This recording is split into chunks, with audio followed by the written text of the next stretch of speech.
satu faktor utama, dia banyak faktor lain. Tapi faktor utama kenapa saya nak jadi PAS jadi Perdana Menteri, sebab saya rasa PAS bila jadi Perdana Menteri lah yang membuatkan kebarangkalian besar kita boleh kurangkan ataupun kalau tak hapuskan sama sekali rasuah atau politik wang di Malaysia. PAS ini kelebihan dia ialah dia paling kurang rasuah dan paling kurang main politik wang. Saya nak beritahu satu ikut apa yang saya baca. Di negeri Kelantan sejak PAS pemerintah tidak ada seorang pun tokoh dia. Tapi saya nak membawa kepada PAS ni kan. Saya tertarik semalam. Tidak ada rasuah dalam PAS ni. Parti PAS ni tak ada rasuah, tuan-tuan. Kita tak ada kena-mena dengan rasuah. Hari ini Hadi Awang mendedahkan bahawa pergolakan yang berlaku di Perlis itu adalah kerana projek dan rasuah. Menteri besarnya PAS, anak menteri besar terkait dengan rasuah daripada PAS. Kita ni manusia. Saya kata sekarang ini dia perintah negeri-negeri yang miskin, boleh dah cerita tak ada rasuah. Dia perintah Kelantan, Kedah, Terengganu, negeri-negeri miskin, Perlis, bolehlah dia cerita tak ada rasuah. Itu pun bak kata Hadi Awang ada rasuahnya kerana berebut projek. Bayangkan kalau dia perintah negara ni, tuan-tuan. Bahawa tidak ada seorang pun pimpinan atasan PAS yang pernah disabitkan dengan rasuah. Tapi orang kata, masa dekat Marang dulu, wallahi saya undi PAS. Sebab kerajaan negeri Terengganu bagi bantuan kepada OKU, bagi bantuan kepada ibu tunggal, bagi bantuan kepada mahasiswa, seorang 100, 150, buat majlis, panggil, bagi bantuan. Itu rasuah katanya. Bawa di mahkamah. Keputusannya apa? Pertama, mahkamah kata bahawa bantuan yang diberikan oleh kerajaan negeri Terengganu itu bantuan lah, telah diluluskan di dalam Dewan Negeri Terengganu sebelum Parlimen dibubarkan, telah diluluskan oleh kerajaan negeri Terengganu sebelum pilihan raya diumumkan. Jadi apa rasuahnya? Poin apa lagi nak kata PAS rasuah? Tidak ada, tuan-tuan. Itulah yang paling kuat saya dengar pun. Baik, sekarang kita tanya PAS, adakah PAS hapuskan kronisme? Adakah PAS kuatkan institusi? Adakah PAS bersihkan rasuah? Atau PAS sibuk rebut jawatan, pecat adun sendiri, ugut rakan gabungan dan tikam belakang sesama sendiri? Jadi janganlah gunakan nama Khalifah untuk cuci kegagalan politik moden. Isu rasuah pilihan raya PAS berlaku dan telah dibuktikan salah di mahkamah. Barrier dia untuk undi PAS tu rendah, sangat rendah. Fear factor dah tak ada dah. Dan mungkin dia tak nak conservatism per se, tetapi soal macam PAS ni dilihat bersih rasuah, lebih reasonable, itu juga satu tarikan lah. But my point is now orang-orang PH ni dah rasa that hit. Terbalik dengan kes rasuah tidak ada. Sebab itu saya cakap dia kalau kita serius untuk banteras politik wang, rasuah, apa punca politik wang? Sebab itu saya nak buat akta pendanaan politik. Saya yang bawa benda ini. Salah seorang yang bawa. Dulu masa zaman Datuk Najib jadi Perdana Menteri pun saya juga terlibat masa kita bawa di Parlimen Akta Pendanaan Politik. Tapi siapa yang tak setuju? Masa itu pembangkang lah PH tak setuju. Kita nak bawa akta pendanaan politik, so benda tu fizzles out lepas itu. So sekarang pun kita nak bawa akta pendanaan politik, sebab itu punca rasuah yang paling besar. Ahli politik dapat duit daripada tycoon sponsor dia. Satu, daripada segi justifikasinya, mereka yang paling tinggi kebarangkalian untuk buat akta pendanaan politik. Kalau orang lain jadi Perdana Menteri, saya tak rasa dia akan terlaksana. Benda itu terlaksana. Kalau dia buat pun, dalam akta itu banyak loophole. So dia bagi bantuan tunai kepada rakyat kurang 10 bilion, bagi projek 80 bilion. Nampak? So sebab itu kan, kita tak marah kerja nak bagi cash bagus. Dulu kita yang start ni, masa zaman saya dengan Datuk Najib. Eloklah tu bantu rakyat. Yang start bagi cash transfer ni. Ramai orang tak suka tentu, tapi kita bagi.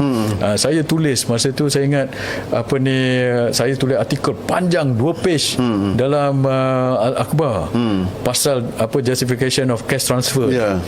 Saya yang tulis tahun tu, tahun berapa, 10 tahun lepas. Saya kata cash transfer ni bagus kan untuk bantu rakyat. Sekarang ni kerajaan teruskan, padahal puak-puak tu yang menentang dulu. Dia kata ni dedak, sekarang ni habis. Dulu kalau awak kata dedak, awak bagi dedak. tak ke sekarang ni? Sekarang Ini ni. bantuan untuk rakyat. Dia bagi 2 ke berapa bilion, 6 bilion ke ni kan. Kurang dari 10 bilion. Tapi projek bagi 82. Kata beliau, akta pendanaan politik terus dianggap sebagai reformasi penting yang boleh mengubah budaya politik negara. But to deal with it, yang corruption, yang spending, yang membazir, Bayar ceplos. bayar ceplos contohnya kan. Jadi pendanaan politik contohnya kan, untuk memastikan bahawa budaya yang politik ni mahal dan ia ditanggung, sebenarnya pusing-pusing balik semua pun ada kontrak sana kontrak sini, ada untung, bayar ahli politik sebab dia dah markup. Dan beberapa lagi seperti mana Faizal katakan tadi, akta pendanaan politik begitu lama sudah pun kita bincangkan, tetapi masih belum ada di mana yang akan kita mulakan dahulu. Jadi Tahun ini baru nak buat kajian 3 tahun dulu. Pendanaan politik ni bukan 3 tahun dulu baru kita bincang. Kita dah memperjuangkan benda ini sejak bertahun-tahun lamanya. Ahli politik. Rasa saya. Saya tak nak cakap. Rasa saya lah kan. Yes. So lepas tu ahli politik ni dalam kajian yang boleh sakau. Sebab itu saya nak cakap pada pihak berkuasa polis ke SPRM ke siapa ke kan, masa kita jalankan tumpuan kepada ahli politik yang sekarang memegang kuasa. Patutnya. Sebab dia orang yang pegang duit sekarang. Kalau awak nak pergi siasat pembangkang ke apa ke benda tu secondary. Tapi itu dia tak pegang duit dah sekarang. Dia pembangkang. Dia pembangkang, gaji pun bukan rakyat yang bayar pembangkang. Kan? Betul. Kalau buat nak siasat pembangkang sebab kes lama dia ke apa. Penggantungan tugas Ketua Pesuruhjaya SPRM dan siasatan menyeluruh pemilikan harta dan urus niaga. Hari ini, media antarabangsa iaitu Bloomberg telah menyiarkan satu laporan mengenai pemilikan saham oleh Ketua Pesuruhjaya SPRM Tan Sri Azam Baki yang secara terang-terangan telah melanggar peraturan kerajaan berhubung had pemilikan saham oleh seorang pegawai tinggi penjawat awam. Azam Baki ini penjawat awam, ketua Pesuruhjaya SPRM saja. Dia bukannya seorang ahli perniagaan, dia bukan seorang jutawan, dia bukannya seorang hartawan dan sebagainya. Dan dari mana dia dapat duit sebanyak itu untuk memiliki saham tersebut? Bahkan anda kata kalau saham itu dia miliki dari dulu, katakan. Kita nak tanya juga, dari mana datangnya duit dia untuk beli 17.7 juta saham? Bukan sikit tau, 17.7 juta saham. Contoh terbaik, kita bagi contoh. Katalah nilai saham itu ialah 50 sen sesaham. Contoh. Kalaulah 50 sen sesaham, 17.7 juta saham itu dah bernilai lebih kurang dekat 9 juta ringgit. Bayangkan. Tapi itulah sekarang nilai semasa saham tersebut ialah 800 ribu ringgit. Even kalau saham itu pada peringkat awalnya Azam Baki beli yang harga 500 ribu ringgit pun contohnya, still banyak. Mana dia dapat duit? Takkanlah dia kumpul duit baki, dia beli makanan sejak sekolah sampai sekarang, dia menabung duit baki sebut kan? Macam tak kena pula. Ahli Parlimen Pasir Gudang, Hassan Karim, berpendapat Anwar perlu merehatkan ketua SPRM itu supaya siasatan bebas dapat dijalankan. Dalam isu Azam Baki ini sahamnya melebihi 800,000. Dia adalah ketua SPRM dari segi integriti. Kan, dari segi integriti apabila Bloomberg menceritakan bagaimana dia memiliki saham sehingga 800,000, ini akan memberi sedikit persepsi kepada rakyat. Wow, dahsyat Azam Baki sampai ada saham 800,000. Dan anak bekas menteri besar itu terpalit dalam satu skandal yang bawah siasatan SPRM. Jadi soalan kita, adakah PAS ini benar-benar bersih? Adakah PAS ini benar-benar bersih? Kan? Adakah PAS ini benar-benar bersih? Soalan saya, benarkah bersih PAS itu? Yang kedua, ada orang kata PAS tak boleh lah mimpin negara sebab dia Islamic base lah, Pak Lebay. Pak Lebay lah. Dulu UMNO Bersatu tu semua racial base tu. Kenapa kalau racial base boleh, Islamic base tak boleh? Lepas tu kalau tengok DAP, walaupun dia kata dia bukan race base or ethnic base or religious base, tapi dia sebenarnya apa ni kata de facto race base juga. Kalau de facto ni maksudnya apa? Walaupun dia bukan secara secara formal race based, tapi siapa yang hakikatnya etnik mana yang dominan dalam tu. Datuk dulu pun pernah Datuk tahu kan. So kita tengok the de facto itu kalau benda kalau dia ada 100 orang, 99 tu satu bangsa, seorang aja bangsa lain, lepas tu dia kata aku dah tak resist. Tapi itu akan exacerbate atau menerukkan. Kita dah buat kajian, saya tu study benda ni dulu kan, benda itu akan meneruk tokenism will exacerbate discrimination sebenarnya. So ini yang kita tak nak. So benda-benda pasal ini, bila kita bincang pasal benda ni, it's not necessary 3R. Ini sebenarnya kita nak tolak atau tentang masalah racism or discrimination dalam negara ini. Contoh, ini isu kenegaraan, isu perlembagaan. Contoh pasal affirmative action policy. PAS punya ramai calon berintegriti serta berakhlak untuk diketengahkan. Saya ulang perkataan. PAS mempunyai ramai calon berintegriti. DAP is dominant by Chinese, but they still have Malay and Indian. Jika di negeri kecil pun PAS gagal bertindak matang, bagaimana rakyat boleh yakin parti ini mampu mengurus negara yang jauh lebih kompleks? Soalnya lagi, Mahfuz turut mengingatkan bahawa PAS sebelum ini juga menolak titah yang di-Pertuan Agong yang menggesa pembentukan kerajaan perpaduan demi kestabilan negara selepas pilihan raya. Namun kini bercakap soal perpaduan, tasamuh dan kemaafan seolah-olah tidak pernah menjadi punca perpecahan. Apa yang dipamerkan PAS hari ini ialah politik kuasa yang dibalut dengan retorik agama, bukan kepimpinan berteraskan nilai Islam yang rahmah, ujarnya. Penolakan PAS untuk mengisi jawatan Exco jelas menunjukkan kegagalan membezakan antara kepentingan parti dan tanggungjawab kenegaraan. Mahfuz juga menegaskan selagi PAS gagal mengurus parti sendiri, gagal menghormati titah Raja Negeri dan yang di-Pertuan Agong serta gagal menunjukkan kematangan berpolitik, parti itu tidak layak bercakap soal kepimpinan umat, apatah lagi mentadbir negara. Ini kerana Malaysia tidak boleh dipimpin oleh parti yang menjadikan kuasa sebagai alat dendam dan rakyat sebagai tebusan konflik dalaman yang tidak berkesudahan. Ahli Jabatan Kuasa Tertinggi Pusat CEC DAP Syekh Umar Bagharib Ali berkata sepanjang hampir 45 tahun pendekatan politik yang dibawa Abdul Hadi telah menyemai budaya memecah belahkan masyarakat Melayu dan ia menjadikan perbezaan politik sebagai isu akidah. Menurut beliau, sejarah menunjukkan bagaimana perbezaan parti pernah dianggap perbezaan iman. Ini bukan isu baru. Inilah kesan amanat Haji Hadi. Politik ekstrim yang memecah belahkan masyarakat, menanam kebencian dan permusuhan sesama Islam, katanya di petik Malaysia Gazette. Berkenaan tentang Darurat Kelantan 1977. Yang mana Darurat Kelantan 1977 merupakan sebuah peristiwa darurat yang telah berlaku di Kelantan.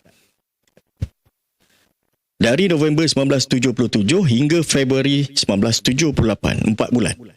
Keadaan darurat tersebut telah diisytiharkan oleh Yang di-Pertuan Agong yang juga Sultan Kelantan pada ketika itu pada 8 November 1977 atas permintaan kerajaan pusat berikutan kebuntuan politik dan berlakunya rusuhan ganas di Kelantan. Kamu tahu, kalau orang kerajaan buat affirmative action, itu bukan racism, itu to correct atau untuk membetulkan racism yang berlaku dalam masyarakat. Sebab itu di Amerika pun ada affirmative action.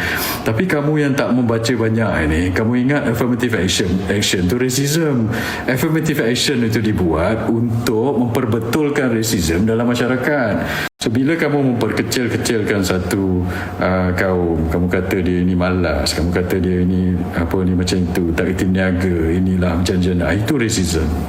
Dan bila kamu kata affirmative action itu racism, itu lagilah dia panggil reverse racism itu.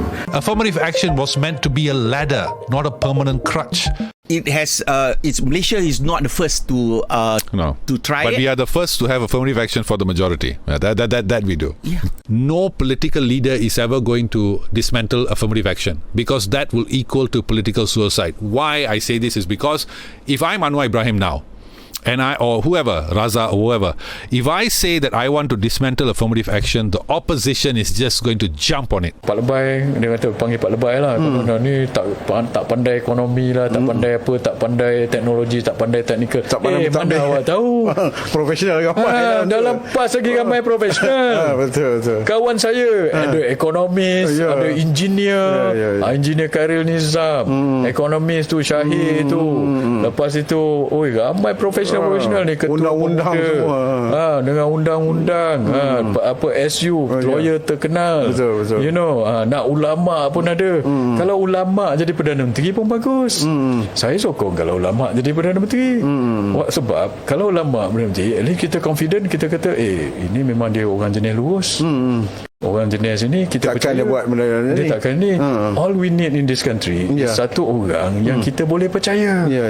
So kalau ada satu orang yang kita boleh percaya untuk lead this country, orang-orang teknokrat yang faham ekonomi, faham engineering, faham ini, semua akan sokong dan bantu. Betul. Dan saya dah cakap sebelum ni, saya tak pasal ulama tak boleh, apa salah ada orang kata ulama tak boleh menteri.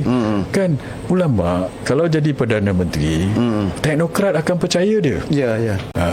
Orang-orang teknokrat kan, all we need is a good man to lead this country. When a good man lead this country, we trust that man, kita boleh kerja sebab kita percaya nasihat-nasihat kita tu akan dipertimbangkan secara telus. Bukan sebab ada agenda lain. Ini kalau a bad person lead the country, ada agenda lain. Kita bagi kita punya hujah teknokrat kita, hujah teknikal kita, hujah antarabangsa, undang-undang antarabangsa, dia ada agenda lain. Sebab dia dah kena pegang ke, tycoon pegang ke, negara luar pegang, kita tak tahu. Kita pun lama-lama kita tak nak tolong. Apa aku cakap ni, dia dah ada agenda lain. Betul. Orang tak nak sokong. Tapi kalau orang itu orang baik, a good man, lead this country, then orang kita semua akan bantu dia. Bayangkan kalau dia perintah negara ni, tuan-tuan. Waktu itu Anwar Ibrahim belum jadi Perdana Menteri. Apa yang dia kata?